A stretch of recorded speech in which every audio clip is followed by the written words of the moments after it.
대통령 어제 국회 시정연설을 통해서 추경안 통과의 절박성을 강조했습니다. 일자리란 단어가요, 44번 나왔습니다. 예. 하지만 야권의 반응은 냉랭하죠. 처리 과정이 순탄치가 않아 보입니다. 게다가 어제 강경화, 김상조, 김희수 후보자 청문보고서 채택 무산됐습니다. 모두 무산됐습니다. 이래저래 꼬여있는 상황. 오늘 이 문제는 국민의당 박지원 전 대표 연결을 좀 해서 고민해보죠. 박지원 전 대표님 안녕하세요. 안녕하세요. 박지원입니다. 어제 대통령 시정연설 뒤에 문 대통령하고 박지원 전 대표하고 악수하는 모습이 화제였어요. 네. 오랜만에 하신 거죠? 지난번에 대통령 당선되시고 제 방을 방문해서 한번 만나 뵙고 예. 두 번째입니다. 어떻게 좀 온기가 전해지든가요? 어떻게 느끼셨어요? 손 딱 잡을 때. 아무래도 대통령께서 국회의석으로 일부러 찾아와서 예. 하시는 악수이기 때문에 또 반갑고 요즘 잘하고 계셔서 더 좋았습니다. 그러셨어요. 어제 이제 시정연설, 일자리 추경을 위해 도와주십시오. 이런 호소였는데. 박지원 의원께서는 연설 듣고 마음을 좀 정하셨습니까? 추경에 대해선? 일자리, 특히 청년 실업 문제나 노인 복지에 대해서 추경을 편성했기 때문에 당연히 도와드려야죠. 그렇지만은 거기에 과연 공무원 숫자를 늘려서, 즉 공공일자리를 늘려서 일자리 문제를 해결하겠다라고 하는 데는 우리 당내에서나 저 개인적으로도 그것은 아니다. 이런 생각을 가지고 있습니다. 사실은 요 사이에 박지원 의원께서 계속 문재인 대통령 잘한다만 하셔서 추경에 대해서도 적극적으로 동의하실 줄 알았는데 추경에 대해서는 좀 부정적이시네요. 제가 잘한다고만 한 게 아니라 예. 못하는 것은 못한다. 이렇게 지적을 했습니다. 예. 언론에서 예. 아마 언론도 그렇게 생각하나 봐요. 대통령이 잘하시니까 잘한다만 보도하더라고요. 그렇게 된 건가요? 네, 못한다는 것도 많이 지적했어요. 그러셨어요. 근데 예. 추경에 대해서는 동의하기 어렵다. 이쪽 같은 그렇습니다. 입장 강과. 추경을 근본적으로 반대하는 것이 아니라 예. 거듭 말씀드리지만 일자리 창출, 즉 청년 문제나 노인 문제에 대해서는 당연히 하셔야 되지만은 예. 대통령 후보 때도 81만 개의 공공일자리를 늘려서 실업 문제를 해결하겠다 하는 것은 처음부터 지금 우리는 반대를 하고 있고, 특히 공공일자리, 공무원의 일자리를 늘리는 것은 예. 필요하면 늘려야죠. 그렇지만 그렇게 많이 늘리는 것은 공무원은 한 번 채용하면은 예. 20년, 30년을 보아야 됩니다. 예. 신분 보장을 시켜야 되니까. 그렇죠. 그래서 그러한 것은 문제가 있다.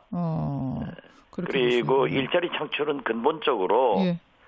기업에서 이루어져야 되는 거지 정부가 주도적으로 해서는 안 된다 하는 생각을 가지고 있습니다. 지금 정부 여당에서는 허투루 채용하는 건 아니고 지금도 필요한 그 일자리들을 찾아내서 공무원 일자리 만드는 것이다.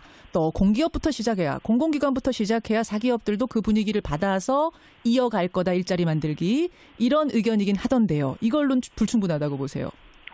저는 IMF 외환위기 때 기업을 또 정부를 구조조정할 때도 그런 얘기를 했습니다. 예. 구조조정이라고 하는 것은 무조건 잘라내는 구조조정도 있지만은 부족한 것을 채워주는 구조조정도 있거든요. 그래서 당연히 소방직이나 이러한 공무원은 늘릴 필요성이 있으면 늘려야 됩니다. 예. 그렇기 때문에 그렇게 흑백 논리로 공무원은 안 된다. 이런 것은 아니고, 그건 아니고.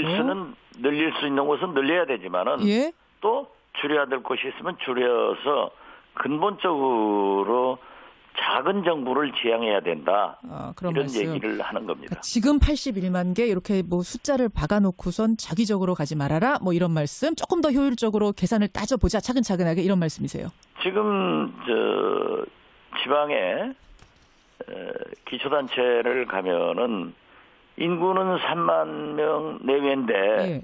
공무원 숫자는 1,000명, 2,000명으로 늘어나고 있어요. 예, 예. 물론 사회복지사 같은 것을 채용하는 것은 바람직하지만은 그러한 문제를 근본적으로 가지고 있다 이런 얘기입니다.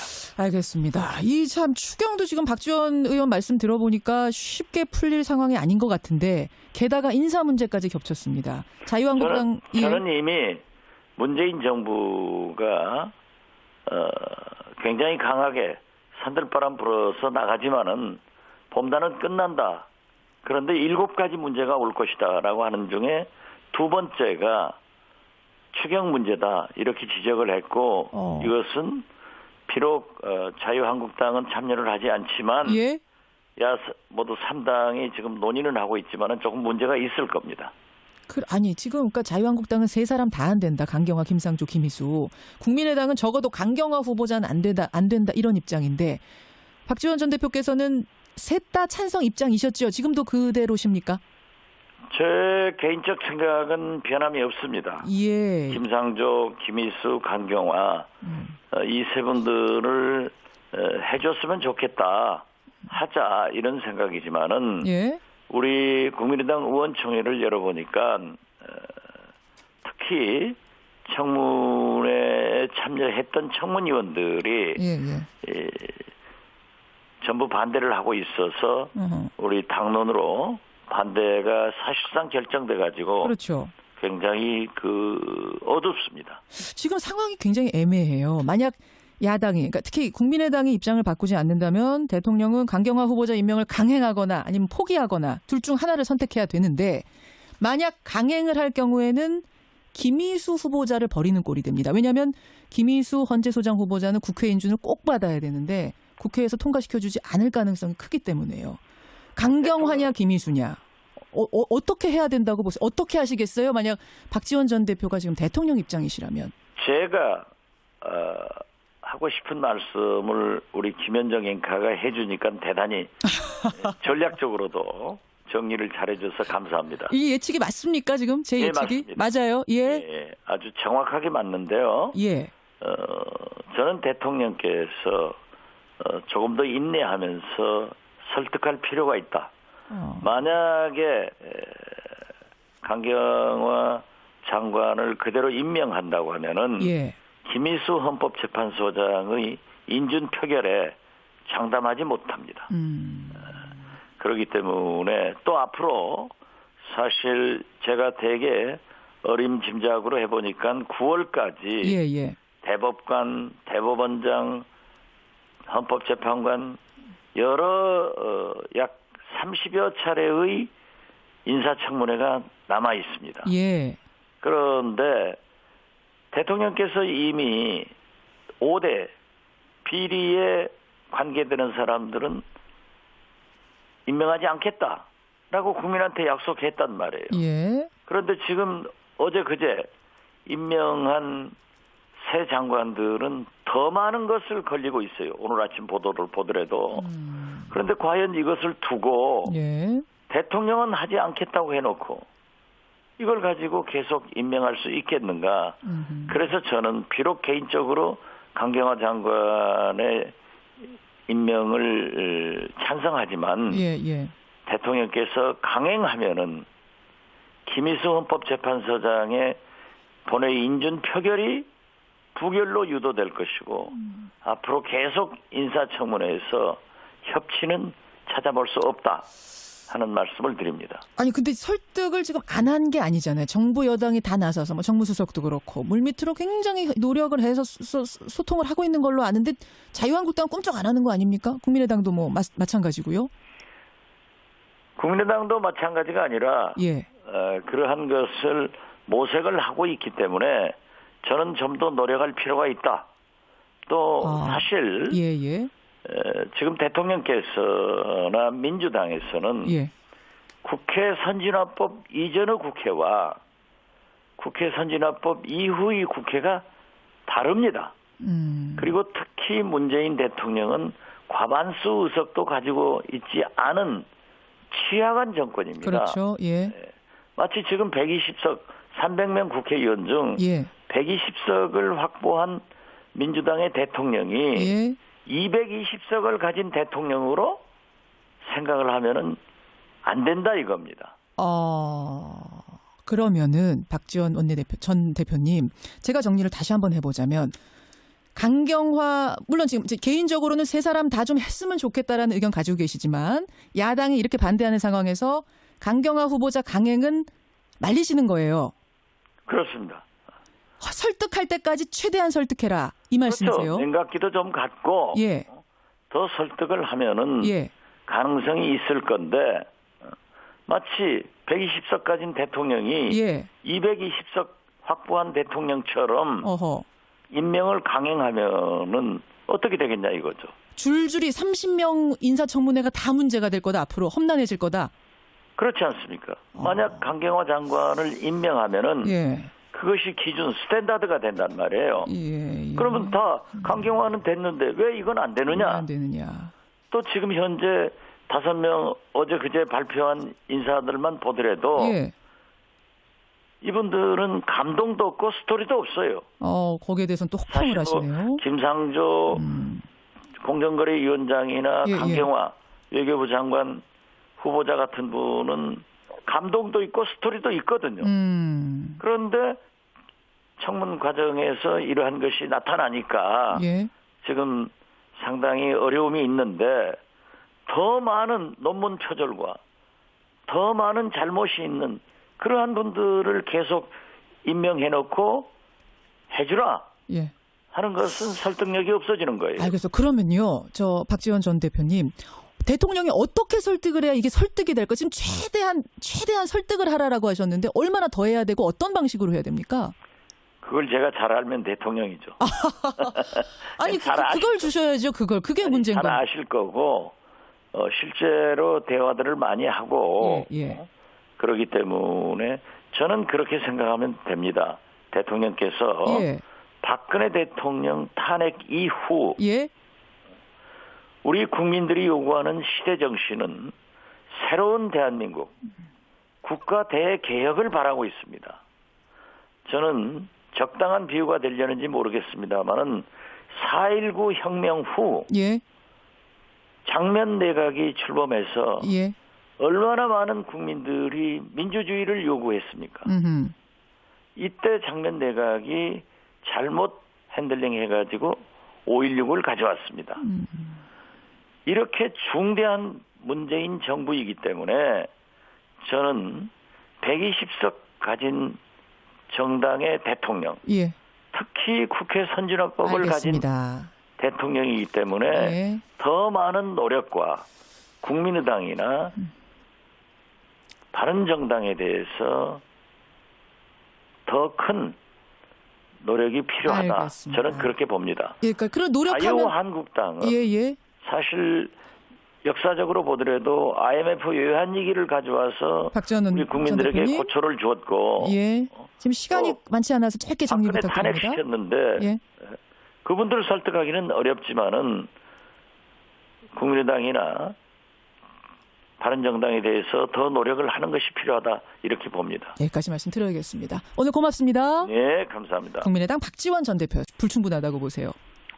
저는 IMF 외환위기 때 기업을 또 정부를 구조조정할 때도 그런 얘기를 했습니다.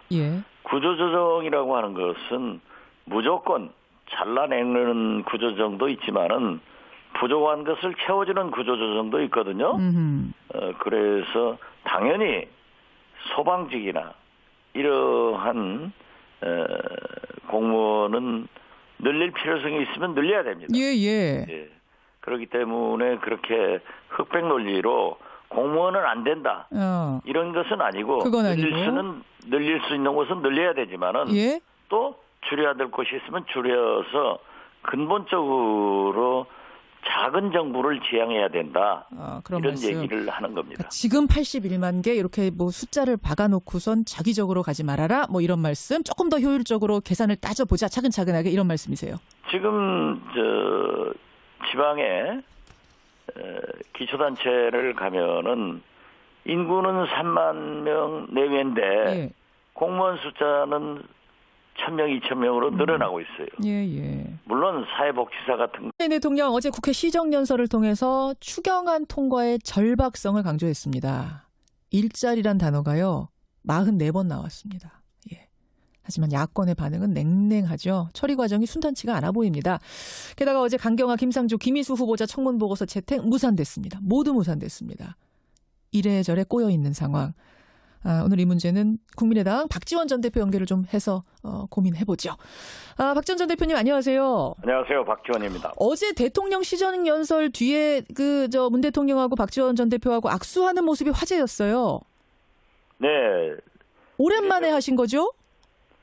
지난번에 대통령 당선되시고 제 방을 방문해서 한번 만나 뵙고 예. 두 번째입니다. 어떻게 좀 온기가 전해지든가요? 어떻게 느끼셨어요? 손 딱 잡을 때. 아무래도 대통령께서 국회의석으로 일부러 찾아와서 예. 하시는 악수이기 때문에 또 반갑고 요즘 잘하고 계셔서 더 좋았습니다. 그러셨어요. 어제 이제 시정연설, 일자리 추경을 위해 도와주십시오. 그것을 채용하는 것은 바람직하지만은 그러한 문제를 근본적으로 가지고 있다. 이런 얘기입니다. 알겠습니다. 이 참 추경도 지금 박지원 의원 말씀 들어보니까 쉽게 풀릴 상황이 아닌 것 같은데 게다가 인사 문제까지 겹쳤습니다. 자유한국당 저는 이미 문재인 정부가 굉장히 강하게 산들바람 불어서 나가지만은 봄단은 끝난다. 그런데 7가지 문제가 올 것이다라고 하는 중에 두 번째가 추경 문제다 이렇게 지적을 했고 이것은 비록 자유한국당은 참여를 하지 않지만 예? 모두 3당이 지금 논의는 하고 있지만은 조금 문제가 있을 겁니다. 아니 지금 그러니까 자유한국당은 3사람 다 안 된다. 강경화, 김상조, 김희수. 국민의당은 적어도 강경화 후보자는 안 된다 이런 입장인데 박지원 전 대표께서는 셋 다 찬성 입장이셨죠. 지금도 그대로십니까? 제 개인적 생각은 변함이 없습니다. 예. 김상조, 김희수, 강경화 이 세 분들을 해줬으면 좋겠다. 하자 이런 생각이지만은 예. 우리 국민의당 의원 기본적으로 반대하는 것이 아니라 예예. 거듭 말씀드리지만 일자리 창출 즉 청년 문제나 노인 문제에 대해서는 당연히 하셔야 되지만은 예. 대통령 후보 때도 81만 개의 공공 일자리를 늘려서 실업 문제를 해결하겠다 하는 것은 처음부터 지금 우리는 반대를 하고 있고 특히 공공 일자리, 공무원의 일자리를 늘리는 것은 예. 필요하면 늘려야죠. 그렇지만 그렇게 많이 늘리는 것은 공무원은 한 번 채용하면은 예. 20년, 30년을 보아야 됩니다. 예. 신분 보장을 시켜야 되니까. 그렇죠. 그래서 그러한 것은 문제가 있다. 그리고 일자리 창출은 근본적으로 예. 기업에서 이루어져야 되는 거지 정부가 주도적으로 해서는 안 된다 하는 생각을 가지고 있습니다. 지금 정부 여당에서는 허투루 채용하는 건 아니고 지금도 필요한 그 일자리들을 찾아내서 공무원 일자리 만드는 것이다. 또 공기업부터 시작해야 공공기관부터 시작해야 사기업들도 그 분위기를 받아서 이어갈 거다 일자리 만들기 이런 의견이긴 하던데요. 이걸로는 전 호소였는데 박지원 의원께서는 연설 듣고 마음을 좀 정하셨습니까? 추경에 대해선? 일자리 특히 청년 실업 문제나 노인 복지에 대해서 추경을 편성했기 때문에 당연히 도와드려야죠. 그렇지만은 거기에 과연 공무원 숫자를 늘려서 즉 공공 일자리를 늘려서 일자리 문제를 해결하겠다라고 하는 데는 우리 당내에서나 저 개인적으로도 그것은 아니다. 이런 생각을 가지고 있습니다. 사실은 요 사이에 박지원 의원께서 계속 문재인 대통령 잘한다만 하셔서 추경에 대해서도 적극적으로 동의하실 줄 알았는데 추경에 대해서는 좀 부정적이시네요. 제가 잘한다고만 한 게 아니라 예. 못하는 것은 못한다. 이렇게 지적을 했습니다. 예. 언론에서 예.